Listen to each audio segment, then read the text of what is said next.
અમા બોલ ને પોણા. આજ લજીને મેં હોભર્યું તું કે હાફ કીડીઓને ખાય, સાચી જ વાત છે ને, હાફ કીડીઓને ખાઈ જાય. પણ કાલે એક હાફ મરેલો હતો ને હમ તો એને કીડીઓ ખાતી એ વાત સાચી છે કે જ્યારે હાફ જીવતો હોય ને તાણે કીડીઓને ખાય, પરંતુ જાણે હાફ મરી જાય તાણે એ જ કીડીઓ હાફ ન ખાય. એટલે જ્યારે હાફ કીડીઓને ખાતો હોય ને તાણે એને એક વાતનું અભિમાન હોય કે આ કીડીઓ મારું શું બગાડી લેવાની. બરોબર. એટલે કીડીઓને ખાતો હોય, પણ સમયનું ચક્ર એવું આવે કે જ્યારે હાફ મરી જાય ત્યારે કીડીઓ ખાય. એટલે જીવનની અંદર તમે ગમે એટલા પણ બલવાન હોય અને તમે ગમે એટલા ગરીબ માણસને સતાયા હોય, એટલે તમને શું થતું હોય કે એ મારું શું ઉખાડી લેવાનું. જ્યારે ભીમને અભિમાન આવેલું, બરોબર, કારણ એ અભિમાન ખુદ હનુમાનજીએ ઉતારેલું કે તારા કરતો પણ બળવાન આ ધરતી પર હ.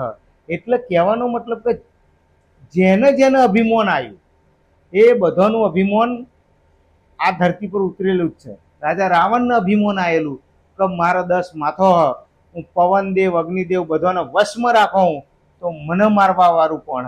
પણ એને મારવા વાળા રોમનો જન્મ થયેલો.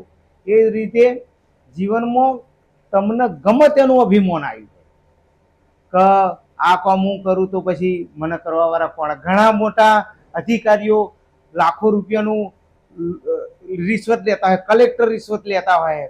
કલેક્ટર રિશ્વત લેતા હોય તો એમનો હોય તો અમારું કોણ બગાડી લેવાનું?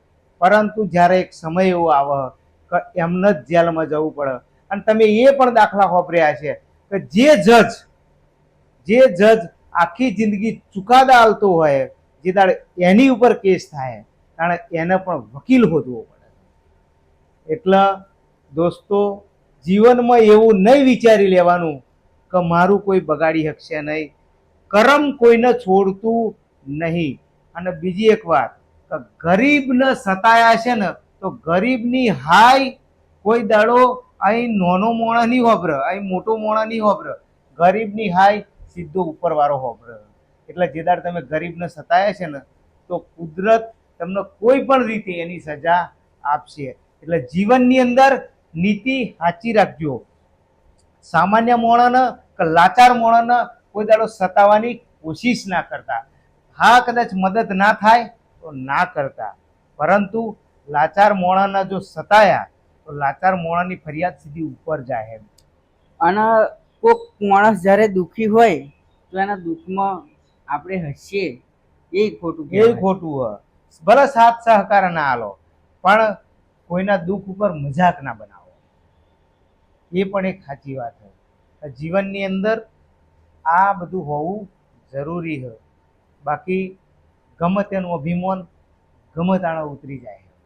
કારણ કે એટલું યાદ રાખવાનું કે તમને એમ થાય કે મારા વગર આ દુનિયા નહીં ચાલે તો એકવાર સ્મશાનનો ઓટો મારી આવવાનો કે આપણાથી પણ ખતરનાક લોકો સ્મશાનમાં રાખ બનીને પડ્યા.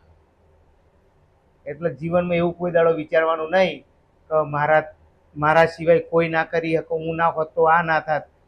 આ સંસારનો ચક્ર હ કે તમારા પછી આ બીજા, બીજાના પછી ત્રીજા આવતા જ રહેવાના હ. જીવનમાં કોઈના વગર કશું નહીં થવાનું એવું હ નહીં. હા, કરમ હારા કરજો જેથી તમારી પાછલી જિંદગી પણ હારી જાય અને કુદરત પણ તમારા પર રાજી રહે. જય હિન્દ, જય રણછોડ.